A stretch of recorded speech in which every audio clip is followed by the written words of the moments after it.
Alright, everybody, welcome back. This is something new we're going to start doing. I don't currently have a name for it. We talked about it in passing here and there. We were thinking about verse chats or something like that, something silly.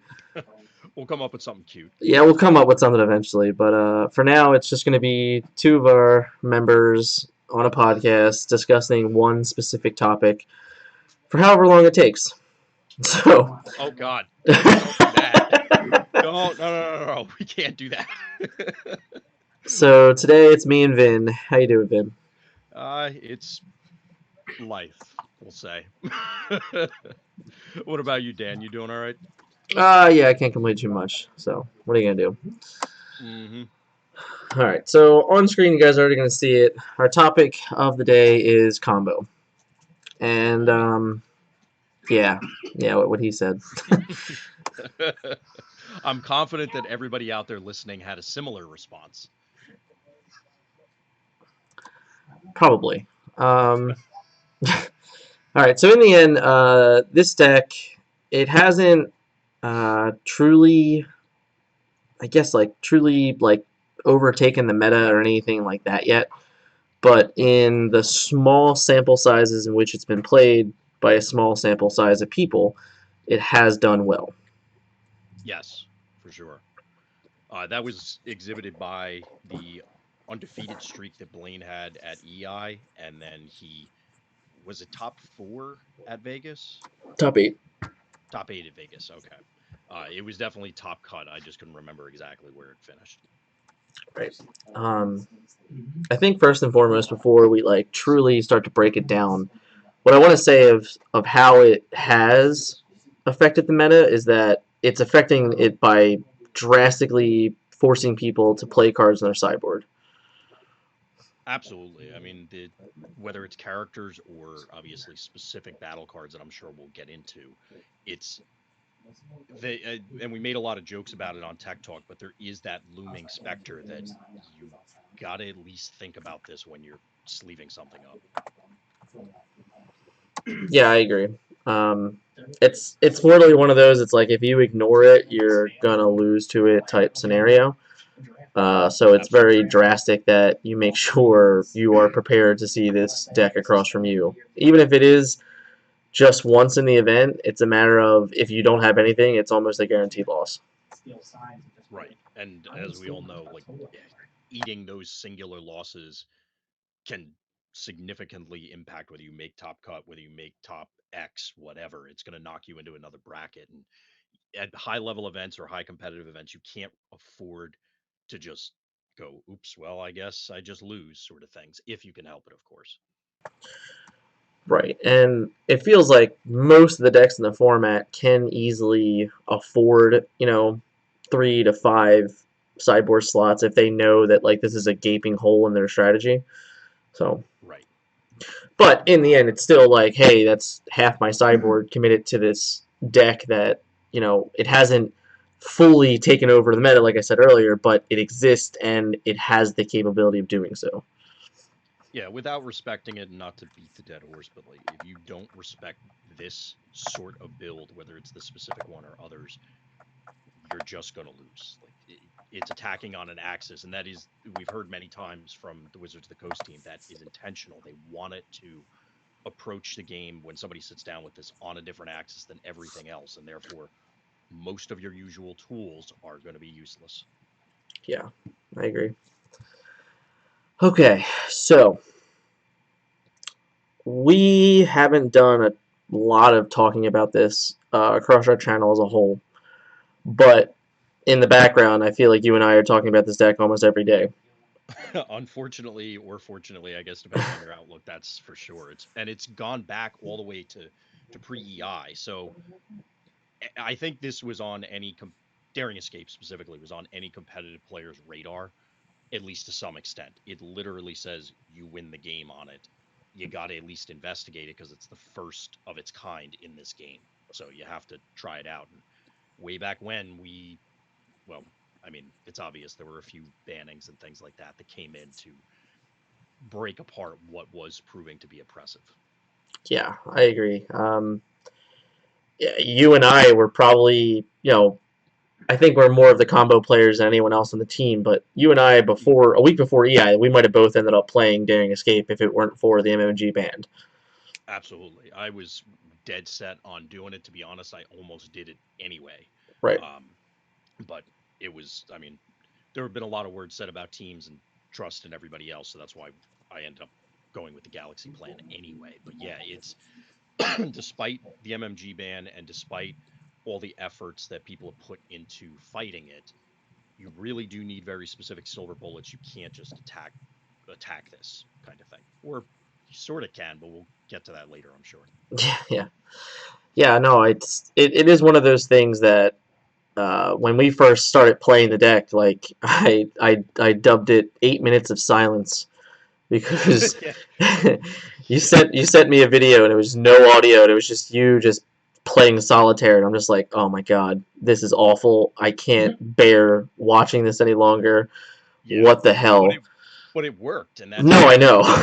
And again, those were the just for everybody out there listening, it was the pre MMG ban version, so Right, right. obviously a lot of things were feeling it out. We had a Springer version early. We were looking into Cog. We had the wheel jacks. Like there were a lot of iterations, but uh, it boils down to what Dan just said that it's not exactly the most thrilling thing to sit across from. Yeah, or it's not even the most so thrilling thing to sit across, like sit in front of. Yeah, yeah. uh, yeah. Somebody actually said that in the Discord that they were asking questions, and I forget exactly how they phrased it. This is a while back now, Mhm. not pre EI, relative, Right. yes, in between.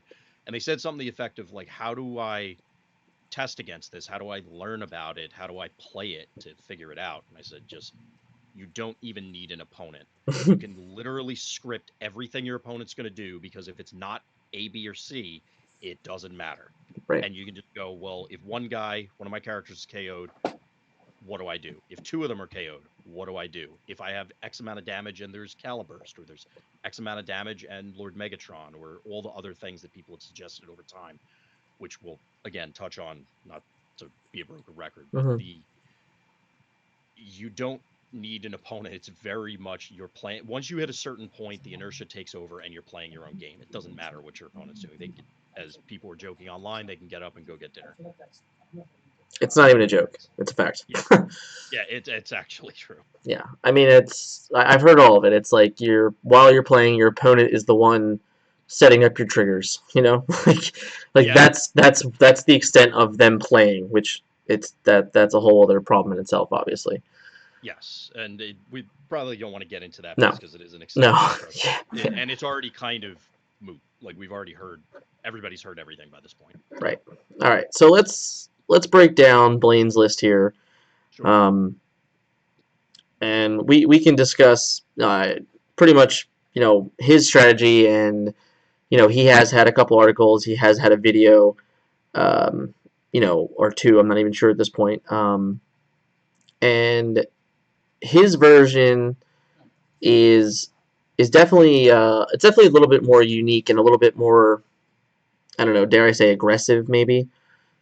Well, he did mention that I think across a few different things that I mean we're gonna have to dive right into Fire Drive. I think Right, talk about the aggression point that right, everybody was all up in arms about it. Multi-mission gear gets banned, and then everybody assumes the deck is dead because you can just board Turbo Board, and what can Combo do? Well, they can just murder Turbo Board with Fire Drive. That's what they can do. right. And he said in multiple places, and it makes sense that that is the game plan to either remove Turbo Board or if you have to shift gears into the more traditional, I'm just going to punch your guys more than you're punching mine plan. There you go. You're drawing a billion cards anyway. Might as well just utilize Fire Drive. Yeah, I mean, just to put in perspective, the other day in testing, I one shot a Battlefield Legend. Yeah, So it definitely can happen. yeah, I um, mean, who would have thunk it when you have like 30 cards in your hand? I say it all the time in Jetfire, right? Yeah, right. Man, if I just had Fire Drive, it'd be awesome. But can't have it all. All right, so his version it has like a bit of everything. Like even like he put his own spin on it. He took some of the cards from the Kent deck list from, I believe it was Dallas, where he has like the main deck defensive drivings and stuff like that. Yeah, I don't. I personally don't know that you have to go to that length because I don't think there's anybody main decking, you know, Caliburst or Nightbird, at least in the current meta, to where defensive driving is actually doing enough for you. So I feel like you could easily be playing something else. I think there's a slight argument to maybe having one main deck just so you can go find it for those oddball things. But depending on, say, those Caliburs and those Nightbirds are coming out of a defensive blue deck, they may just not pressure you enough and you don't care. You're spreading your damage from the Calibur's triggers or going off before the Calibur's triggers even take effect for it to even matter. So there's definitely opportunities to outplay the main deck answer, assuming, of course, that somebody went to those lengths, which, like you said, Dan, I that seems like a stretch. Yeah, at Dallas, it was like on high alert. So I believe a lot of the players adapted quickly and decided how they were going to approach it. But Right. even at Energon, there were not that many main deck Caliburst or Nightbirds or anything to that extent. Absolutely, yeah. It just was non-existent as far as I know. I mean, I think I played a Nightbird across the entire course of the day, including sealed, uh, and Well, I just didn't see any of them. for what it's worth, you can't get Nightbird and Sealed, right? Yeah, well, I was in my head. I'm thinking Nightbird and Caliburst together, but That's yeah, fair. I didn't even see them around me, like at the neighboring tables for that Yeah, matter. I believe at the end of the day, like I did see some Caliburst in Shockwave decks, but not that I had played any, but like some of the tables around me, I had seen them. But other than that, there wasn't. It definitely wasn't like a mainstay. Sites had generally taken it over. Exactly, which you kind of expect with the way, I mean, especially post EI, that again, this is not really on people's radars. You want to shore up matchups that you know you're going to see, even though we were saying you have to respect it. Maybe you just go, well, if somebody has it, which I know I did that whole thing about you can't take free losses, but maybe that's what it turns out to be for a lot of people. Well, before we get into how to combat it, how about we just get into like how you play it? So, what do you think, or how could you easily explain this strategy?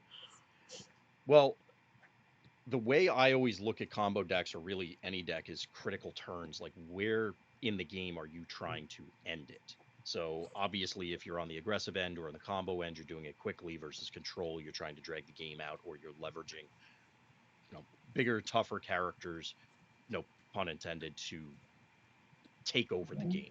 So you have your galaxies, your Jetfires that are going to drag it out. You have your bugs and blaster and airstrike that are going to end it quickly. This deck has to also compete on that axis. I know Watsy had put out way back when something about a Jetfire build that I did look into, just never really worked, where it's slowly trying to generate a billion cards in hand.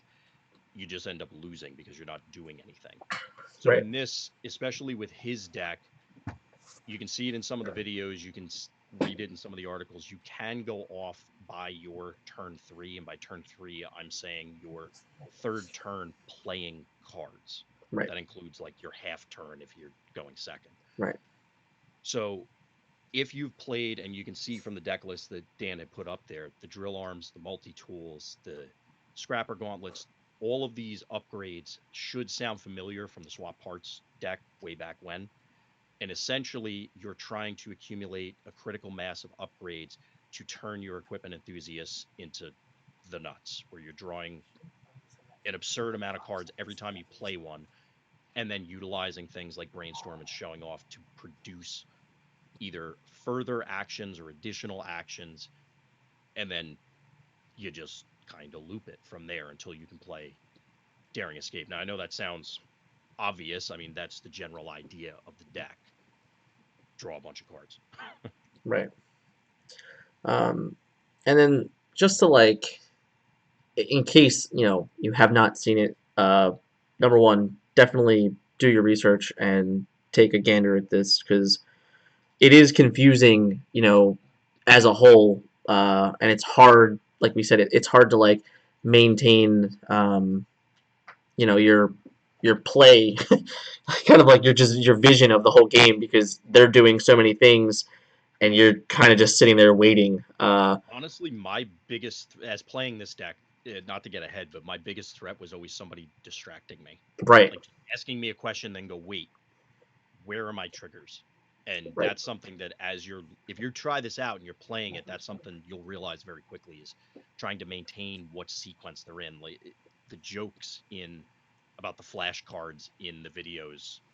I mean, it's a joke on one hand, but on the other hand, it may be necessary to maintain board state. right. And I guess the real problem there is that if it requires that much, then like how much of it should be fair.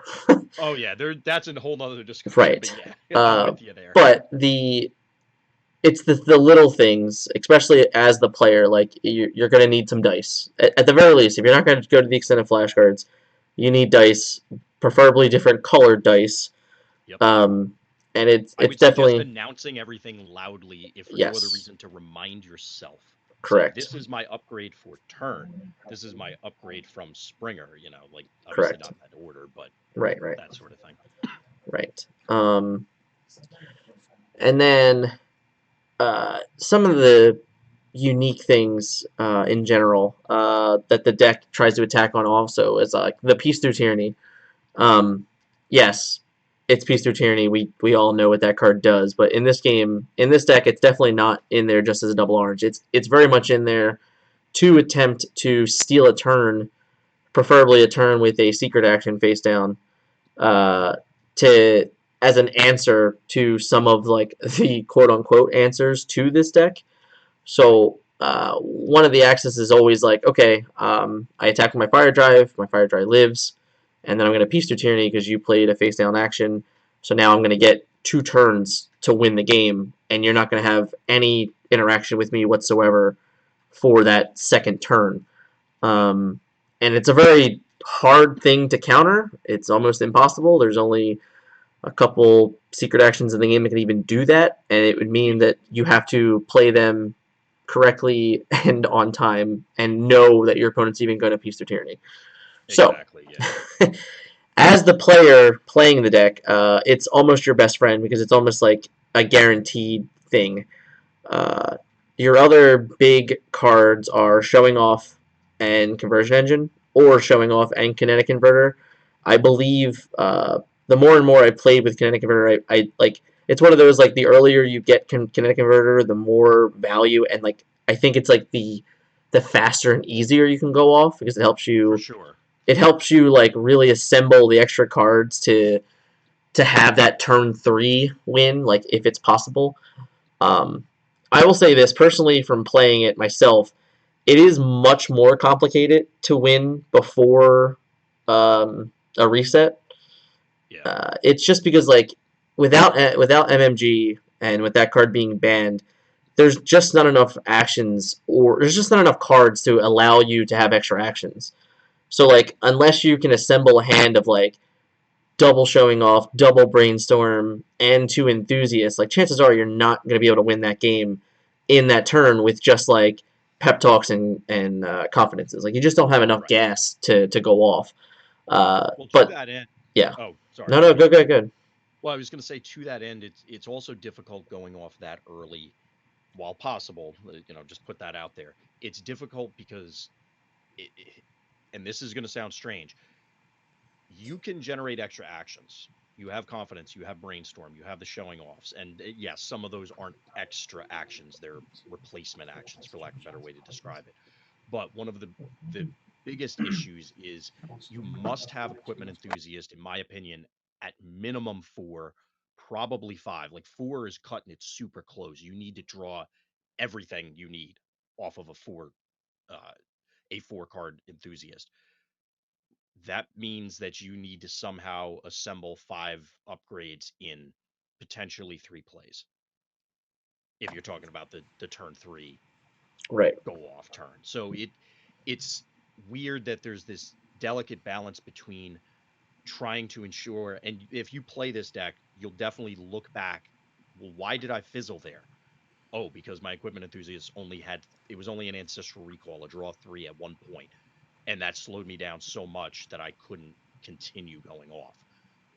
It's those minor things like you were talking about, Dan, that may not necessarily be readily apparent from the outside looking in. It's just, oh, well, he fizzled. The combo's inconsistent. No, it's I chose to play this instead of that, or I needed one more turn or a half a turn, really, just to get that extra card in play. Right. And then speaking of the half a turn, this is where the conversion engine comes into play.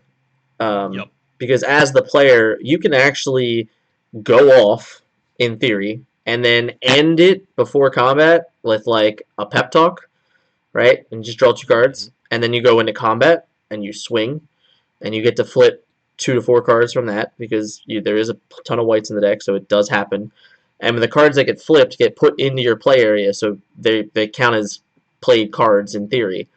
And then you conversion engine to bot mode, and then you can actually go off again. So like you can actually use that attack as a kind of a basically an enthusiast in itself of cards you can't play, but cards that you don't have to get to. Exactly. And then the moment you do that, you have 4 less cards in your deck, and you can just play another action. We'll get into the upgrade talk later, but you basically can go again. So like that last pep talk, maybe you need that last pep talk to get to another brainstorm or to get to another enthusiast type scenario. So like you play that pep talk, your turn ends, well your pre-combat ends, you go to combat, you get to flip 4 more cards, you get to flip to bot mode, and you get to play another action.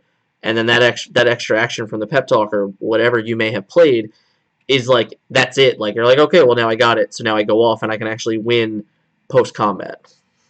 Right.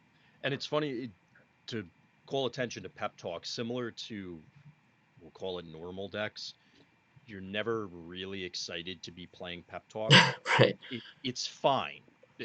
And it is probably the best option It's in this like deck. it's like pep talk and kinetic converter are like your favorite turn one play. Absolutely. But outside of that, you're like, eh, Right. I But guess. in this scenario where you're talking about conversion engine, it changes at least my outlook on pep talk specifically, because you can I don't feel nearly as bad because it's kind of what you said. It's a turn one play. It's a free action during your turn. Just dig a little bit deeper, get a couple more resources, and then your entire plan is, oh yeah, I'm leaning on conversion engine and I'm doing this thing. Right. So in those scenarios, you're fine with it. If you have to pep talk mid combo, you probably just lost. Yeah, it's definitely something on the tail end of the combo, or at like the most desperate end to it of like I brainstorm and I pep talk and I'm praying that that's going to be enough. Yeah, and again, as soon as you play this, if you have to do that, you're gonna know immediately, and it's like, yeah, this is going south fast. Right. Like if you're like brainstorm and like the last action that you have is pep talk and you're like, well, I'm gonna pep talk and if I get there, great, and if I don't, then you lost. Not lost, but you definitely have fizzled at that point. So it's very hard. Like pep talk is always the earlier type thing, but Right. And uh, that's something important to call attention to. I don't know if you want to call out some of the other cards that are better earlier versus mid combo or anything yeah, like yeah, yeah, yeah. that. I mean, you talked about Peace Through Tyranny, and we've covered pep talk. Showing off, while crucial to mid combo, it's something that I do actually expend, especially if I have multiples early on, Oh yeah, because you see you're not necessarily netting a whole bunch of cards. It's not like you're plus 5 cards off of showing off or something, but you are seeing more cards. So you're increasing the quality because you do want to make sure that you're finding brainstorms, you're finding confidence, you're finding kinetic converters if you need it for next turn, you're finding conversion engines for doing all the things that Dan described, ensuring that you're hitting those upgrade plays, etc. Like it just, because you're seeing so many cards, it helps smooth things out. And you have to have precise cards at precise moments, pre combo and mid combo, to ensure that the inertia continues. right. Well, the big thing about showing off, and this is very specific to the pre-combo, is the extra upgrade you can have. Yeah. Because that's going to make your later turn enthusiast better. which is a big deal. Also, like you said, like you can't win with 3 and 4 enthusiasts. Like your enthusiast has to be in like realistically they have to be 5 plus, like for you to have a shot. I mean, it's weird to think about, but in a 40 card deck, even with your combat flips or I guess the turn you're going off combat flips, your draws, these bajillion draw cards, there's still a lot of cards to churn through. You're going to have to cycle your deck at least once by definition because you would have had combats before this. You're not going off turn one. Right. And the only real way in this deck to do that and guarantee it is equipment enthusiasts. That this is the linchpin, and I'm sure we're going to keep coming back to it, but this is this is the gas in the tank. Pick another card game cliche. Like Mm-hmm. equipment enthusiast is it. Full stop. You do not win without this card. Right. And it has to be to your best of your ability at maximum, to actually to give yourself the best chance to win. Um, Absolutely. It's just there. I don't really have anything else to add. That's just right, full right, stop. That's right, it. right, Like right. that's That is that's the it. sentence. Or like people. That's the tweet. Now, specifically in this list, he has the 2 reclaims. How do you feel I about that card? I literally don't think I've ever played it. I can see the reasons for playing it. Yeah. So, to your earlier example, you start comboing off and you go, Rutro, I'm not going to get there. You can reclaim those equipment enthusiasts or excuse me, equipment Mm, enthusiasts, those yeah. conversion engines that may have ended up in the scrap pile earlier. Obviously, if you, and I think this may have been the main reason he was expecting Caliburst or other Nightbirds, those sort of cards, Sure. characters, so he can go find defensive driving on demand because then Sure. it's all right. I put it on top. I flip Springer. Great, I got it. You're you are locked out of the game at that stage. Um, Other than that, I don't think it really, at least in my experience, has not really helped aid the combo itself. Have you encountered something different, Dan? No, I think this is a bad 2 cards in the deck. Yeah, it's just so here's the weird thing that is totally different than every other deck in the game. Every other deck, you could never see specific cards Right. because they end up in combat flips. They're at the bottom of your deck every time. It's always your defensive flip and it's not a green, whatever. You could run one ofs in this deck. You could run other weird combinations. You're going by definition, the deck has to draw the whole deck. You will see all 40 cards for sure.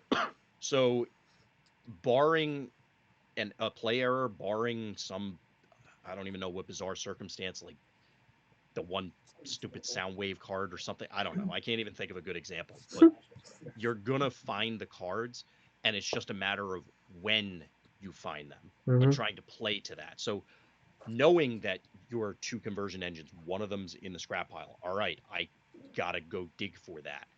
You have to identify those early on in the combo so you know what you're digging for so that you can save upgrade or action plays to play whatever the card is you need. Right.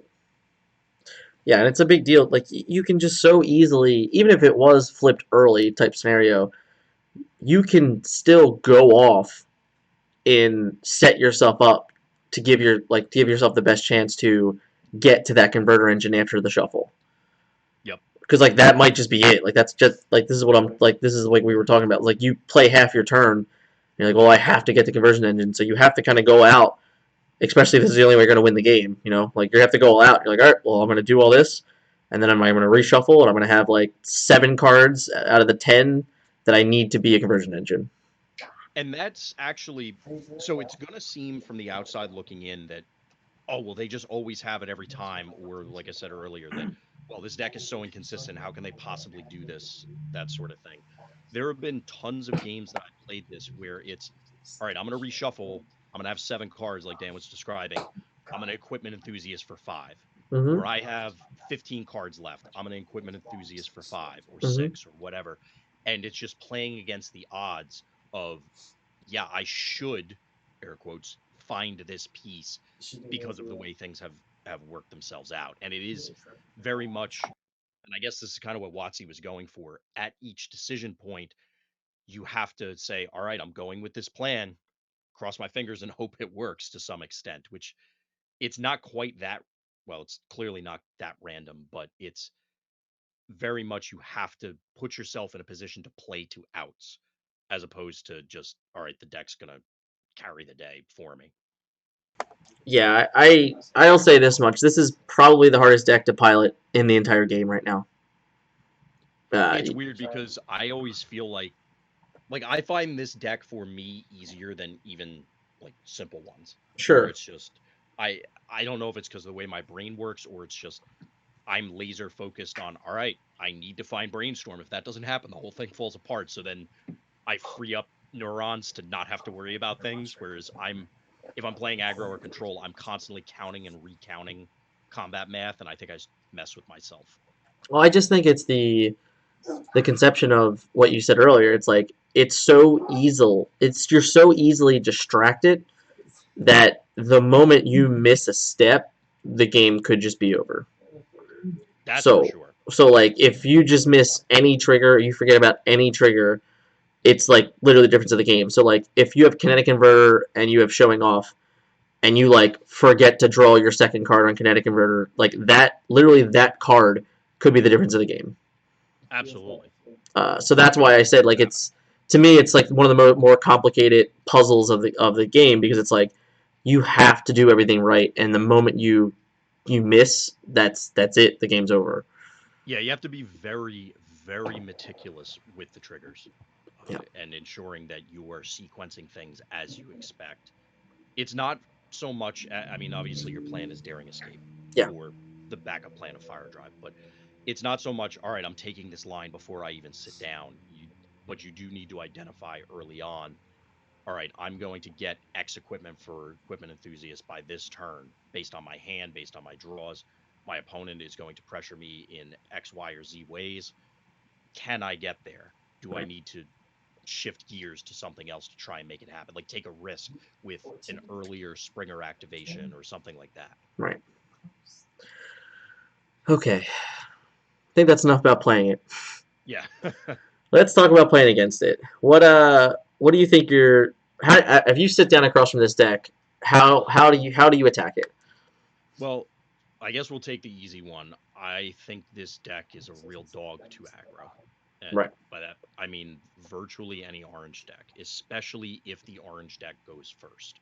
right, So before this, we're talking game ones right now, before yeah, we talk sideboard cards, because that's going to skew everything. right, Game one, I know a lot of people want to target Springer. It's the obvious target. You need him to keep comboing.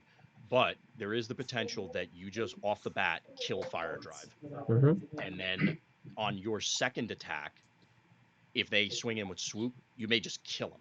Right. And this deck, I don't think it is possible for it to go off with just Springer. With in this specific list, in game one, it's impossible because it's like you said, he's never going to have more than 3 upgrades in play, and it's just there's no way he's going to be able to stand the test of time to combo, and chances are you're going to have enough hits and damage on him to easily KO him. Right. So taking away the pillars on either side of Springer is a viable strategy depending on what you're playing and whether you think you can get there. Even severely damaging one of the other partners when they send them out, it just makes the combo that much slower because they have to dance around all these things. Or if they're just straight up dead, like Dan was saying, you're just not going off in this current configuration in game one. Right, and even most of the decks in the format now, uh, like definitely the aggro versions with enforcement batons and stuff like that, your fire drive's not going to stick around. So once Right. again, you know you're you're going to try and get there with 8 attack at max Springer, and just hoping that that's going to be good enough to beat a 4 wide aggro deck. It's not going to happen. Right. Plus, depending on the aggro deck, like bugs, you obviously have the opportunity that you can do funny things with Scrapnel. Hmm. There are blues in this deck, so it makes the math a little bit weird as far as trying to, you tap down Springer and just try and get on him. Right. Uh, Obviously, Blaster could just one shot the partners, Anything. excuse me, depending on the flips. Yeah, like, oh, look, I flipped a Reckless Charge. All right, get in there. Yeah. Like, things happen. Um, the airstrike decks typically will have the advantage of just, all right, well, I'll flip Optimus and punch the snot out of Fire Drive, and maybe you hit a double orange and you go nuts, sort of thing. And not even that. The big thing about it is, we talk about this all the time. Setting this deck back even just one upgrade could be enough to stop it from going off a turn early. So even if it is just a bashing shield on a scrapping gauntlets or something like that, like an enforcement batons on the drill arms or a multi tool, any of these things, it's like that is actually almost enough potentially to take them away from being able to win the game. Right. Now, to that point, keep in mind, yes, Fire Drive will provide a free upgrade when he dies, Right. but again, enforcement batons, it also limits their ability. They can multi-tool onto swoop, for example, but it does constrict what options they have. Excuse me. And especially if you were to manage to KO Fire Drive on one, that's one less card they're getting just from the Fire Drive attack. Yeah, exactly. Yeah, and it's a big deal. It seems small, but once again, I said this before, is like every single thing you do in this deck matters. So Yep. the moment you just take one step away, it honestly can be enough to just derail them. So let me ask you, Dan. Yeah, We talked a little bit about the aggro decks right, into the game ones. right. Do you want to take the blue decks? I can say for certainty it is awful playing against this deck game one. Yeah, It's almost awful to the point where like if I could probably get through the first two turns and just know if I'm going to even have a chance to win the game. right. And this is a big thing also is that you as the blue deck you should know that this is a weak matchup for you and you should be sideboarding for this matchup specifically because it's probably without a doubt your worst matchup. I can't think of any other deck as a blue that you're gonna be like, oh my god, I can't beat that. Like this is the matchup that you can't beat. I mean, Uh, that's by design. They even right, said that. right. It's supposed to keep those decks in check. So unless you have like a hand in the opening 5-6 cards of your deck that you think you can potentially derail them enough, you should probably just scoop. Because time is a thing, and I know for a fact if you go and you read this article and you hear him talk about it, he won a lot of his matches 1-0 and then went to time in game two. So this is a big thing. Like time is it's a real thing. It's a 50-minute round. So like if you waste 20 minutes in game one in a game that you can't win like 20% of the time, then that's on you. So like you have to know, you have to open up that hand. If you don't have leap in the battles, if you don't have bigger they are, if you don't have enough buffs and enough weapons to even think about getting there, then you need to just throw the game away and just trust your sideboard at games because you're going to be way better off in those games anyway. Absolutely. The only two things that, well, I'm sure I'll come up with more things to say as I always do. But two things I wanted to add uh, to the time point 50-minute rounds. The combo legitimately does take 8 to 10 minutes to perform. Like just going through the motions. It can, assuming you don't concede or if you're playing your opponent doesn't concede. Between shuffling, between trying to find stuff, pausing for a few seconds just to think about it, it could take 8 to 10 minutes or more. If you think it's enough Completely dependent on pilot.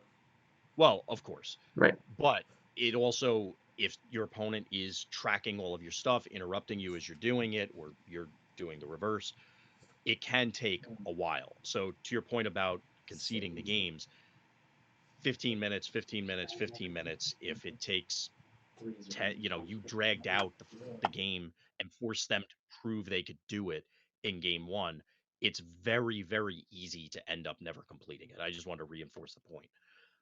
Completing the match, that is. The other Yeah. thing I wanted to add was one of the cards that you want to be looking for is checkpoint, obviously. Mm-hmm. So if you have it, you might have a chance because Right. that's going to set them back. When you should checkpoint is, I guess, up for debate. I would always prefer the turn before you think they're going off to get maximum value, unless you think that they're just going to dump their whole hand of upgrades, which, as we talked about, it is a challenge to get all those upgrades in play. Right.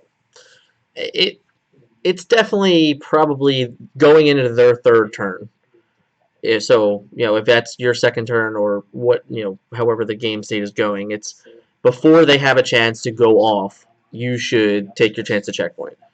Right. Yeah, you definitely want to pressure them. I mean, you can't do what an aggro deck does by just killing their guys immediately or not as easily.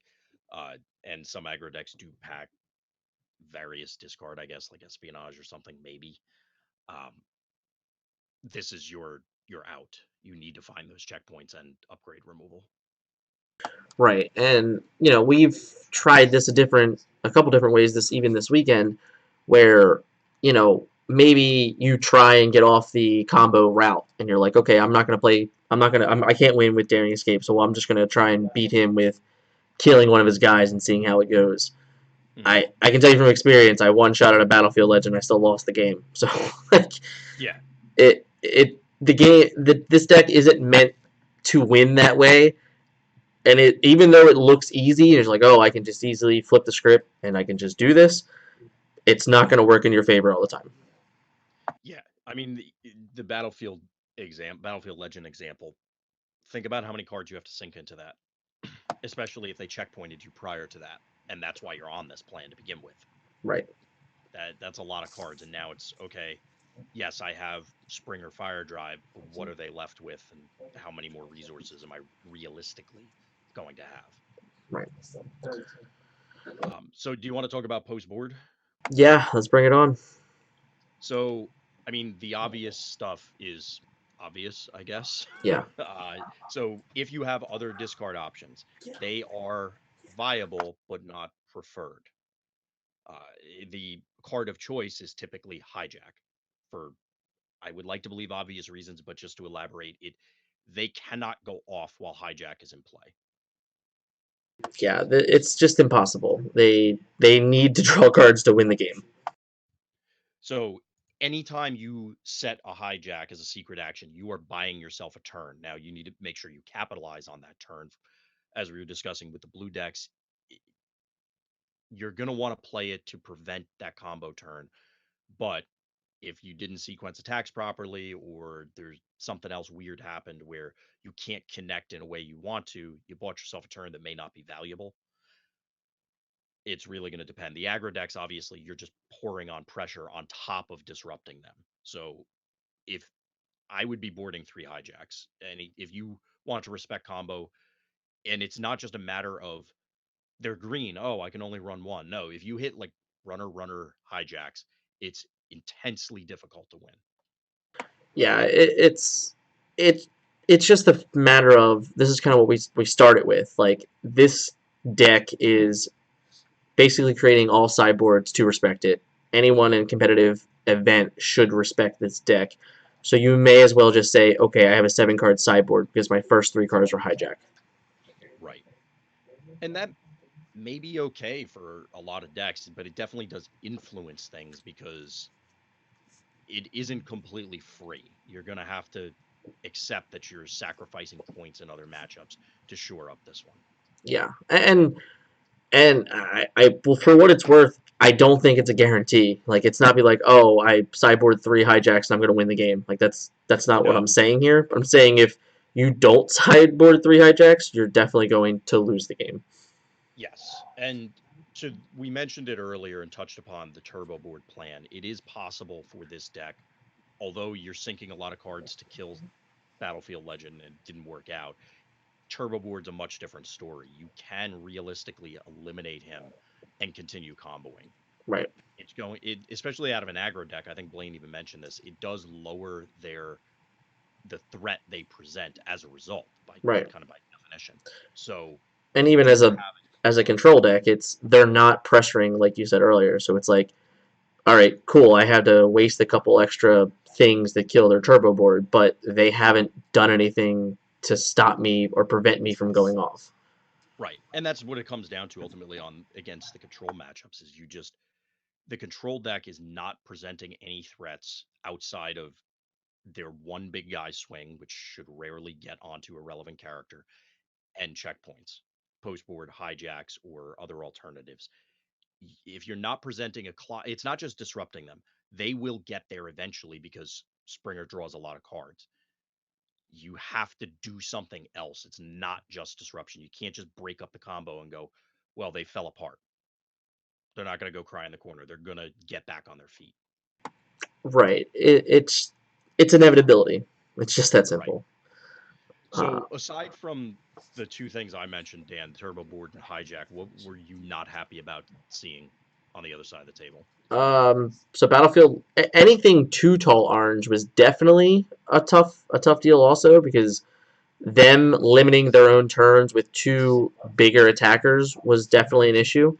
Uh, Other than that, even kind of in the same sense, the you saw a lot of thrust being put into the control decks as an option to go kind of solo. Hmm. I'll even tip the hat to him. Richard Wyatt at Dallas, he did this. He just went solo Jetfire without thrust or anything like that in his match at Dallas against Kent on camera, and he was able to win game two on the play with just Jetfire because like you just limit everything that they Yeah, can do, and it it's a screws big with the deal. entire sequencing. Yeah, Right, and not to mention, you just get the he's forced to fuel the Jetfire, so he has to run three guys in a Jetfire. So it's like, oh, okay, I'm going to run three guys in Jetfire, which means you get to draw three cards, which means at that point you have now given yourself ample more opportunity to play security checkpoint. absolutely.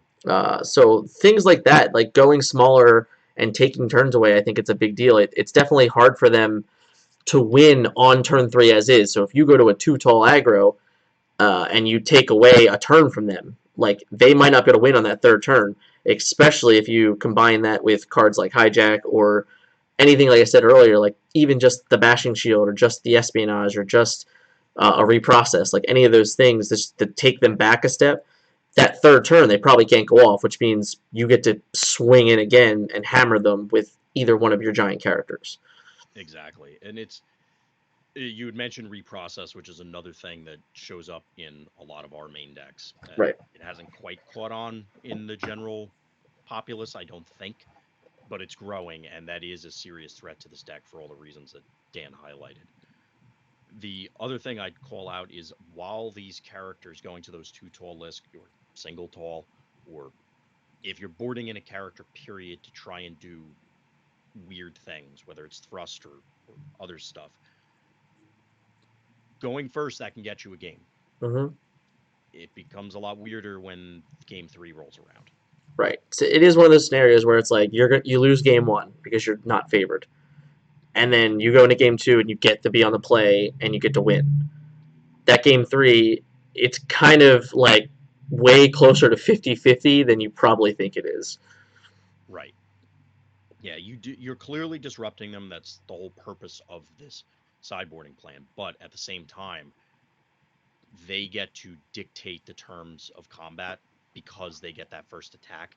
So you're not, especially in these control decks, you I mean, if you have thrust, you might be one-shotting fire drive on one, but that means that you're not punching Springer and then getting free run at him again post immediate wheel. Right. And then the big difference is also just using Blaine's example of a deck list again, is that he's boarding in the extra paddings and the handheld blasters and probably the quartermaster. So he's boarding all these things in to compete against these aggressive strategies. But Hmm. the big thing here is the extra padding. Is because of extra padding, he can actually potentially now just win with Springer because he's gonna Yes. get to 5 upgrades on his character, and we already said that the magic number for enthusiast is 5 plus. So if you can get to 5 on Springer, then you can actually string along the actions to get there. Yeah, it's something that I know we all Vectorsigma all love to poke fun at extra padding and its popularity, but Yep. in this particular instance, it is a legitimate threat. We'll call it. It's a Hmm. legitimate card in this build because of exactly what Dan was describing. The bottom line is you need 5 upgrades. You really don't care what they are. Yeah, You're going they don't for mean anything. They just mean that right. it's an upgrade. It reads upgrade matters. Exactly. Now, And I mean the ancillary bonus of giving tough and some resilience to bashing shield so that you can keep the quantity of upgrades is important. But at the end of the day, if it was a utility that had the same collection ability, we'd probably be looking at it also. Not utility, because Well, I mean, that takes away the converters and the engines. But the attack drone we use as an example of, yeah, man, you might actually play this card just because it yeah, you could have 7 upgrades on Springer by itself type thing. yes. So yeah, it's a scary thought. At that stage, the deck is all but confirmed to be doing its thing when you have Right, that many upgrades. right. Um, so beyond that, I mean, as we started out with in the, I guess, the Predator section for this deck, to me, I'd really want, if I had the option, I'd want to be playing something aggressive, and then I'd want hijacks out of the board. I am not going to be excited to sit down across from this if I'm playing anything with a lot of blue picks, regardless. Yeah, I agree. I mean, again, that was by WotC design. Like that's just, it, I mean, it makes sense in the grand scheme of things, but they intentionally constructed this particular build, not literally this card for card, but this strategy in this vein. And that's what it's supposed. This is our rock paper scissors, or your three spheres, however you want to look at it. It's rock paper scissors lizard Spock. Well, yes, of course. um, um, so we covered the strengths of the deck, how it plays, and what actually preys on the deck. Was there anything else you wanted to specifically highlight, Dan? um, I I think just like understanding how this version of a combo deck plays differently than the OA decks. Just to like reiterate that, um, That's a good point. it's the OA decks. I consider them combo decks. Like you're putting together pieces to do something you generally aren't able to do otherwise. Yeah, you're trying Uh, to win the game in one turn off the OA, or right, essentially end the game. right. It OA feels a lot like the old school King Starscream decks to me. You know, like you were doing all these like wacky things and collecting these crowns to have this one giant 16, 17 attack swing. You know, that's exactly what the OA is, but it's a little easier to actually perform the OA than it was for Starscream. But really, the truth is that you can do it with any character, and it presents its way across different characters instead of just Starscream. I'm a little off Right. base here, but the point is that that is a combo deck to me. Is you're assembling a puzzle to do something that you generally wouldn't be able to do. The difference is with that is that there are actually so many more answers to that combo that are efficient, that are being played in every deck already, like Sabotage Armaments as an example, that Mhm. it's impossible to compare the two on the same key because the cards that are played in this deck just aren't played in anything else. Yep. Well, it goes back to, and again, broken record time of it attacking on a different axis, whereas OA, despite the fact that OA is it, and I mean it's in combat, but it's direct damage, so it's air quotes out of combat, and you're blowing somebody up. It's still reliant on combat. It's still focused on that phase of the game. This deck completely bypasses it. Like, yes, combat comes in, it's part of your turn. The conversion engine shenanigans that we spoke about earlier matter, but at the end of the day, you don't really give a damn about the combat step. Just, you don't care. It's As long as not. you still have guys alive, it doesn't matter. It's generally not how you're going to win a game. Exactly. There is weird, super weird scenarios where like you could have like a Peace Through Tyranny quartermaster type shenanigan turn and Yeah, maybe somehow kill 2 characters with fire drive weapons or some crap like that, but it is possible. it's not what we're doing here. Right.